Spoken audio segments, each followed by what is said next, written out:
Okay, how to draw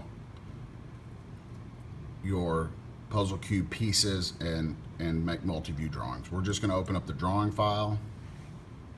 First thing we notice is this is a sheet size C. We don't want C, we want A. So I'm going to right click on sheet size, I'm going to edit that, and I'm going to click A, which is normal size, and you can see it gives it to you right there. Click OK. Now we notice this title block is really big. We don't want the title block. Let's get rid of it. I can click right there where it says ANSI large and hit delete. Boom, it's gone. Now I need to place a block. Okay, so I can go to base view and I want to select my block, and let's pick one here. Let's do this yellow block. It's probably the easiest one.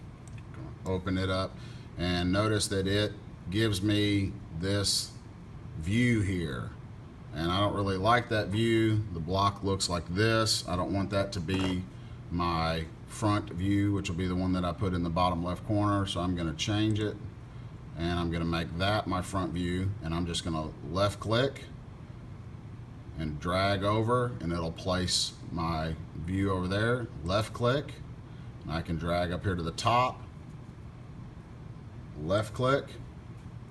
Now I can go over here and left click, and it'll put me in isometric, and then right click and then hit create, and everything's there perfect.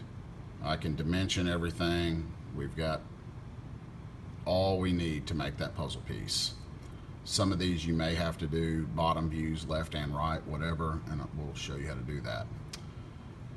So next up, I've got to dimension this guy. So I want to go to annotate, and I want to use my dimensioning tool there.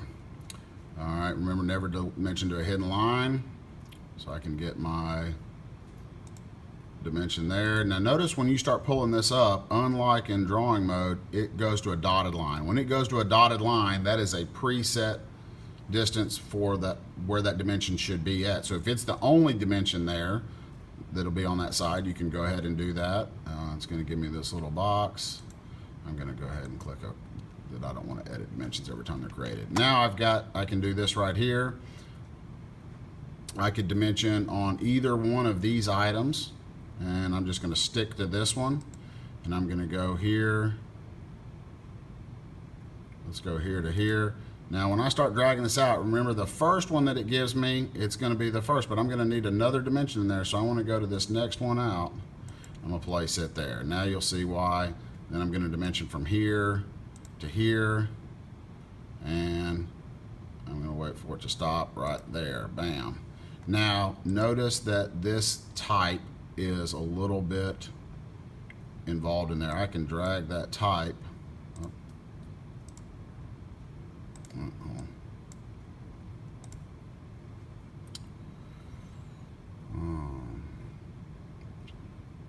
That's not what I want.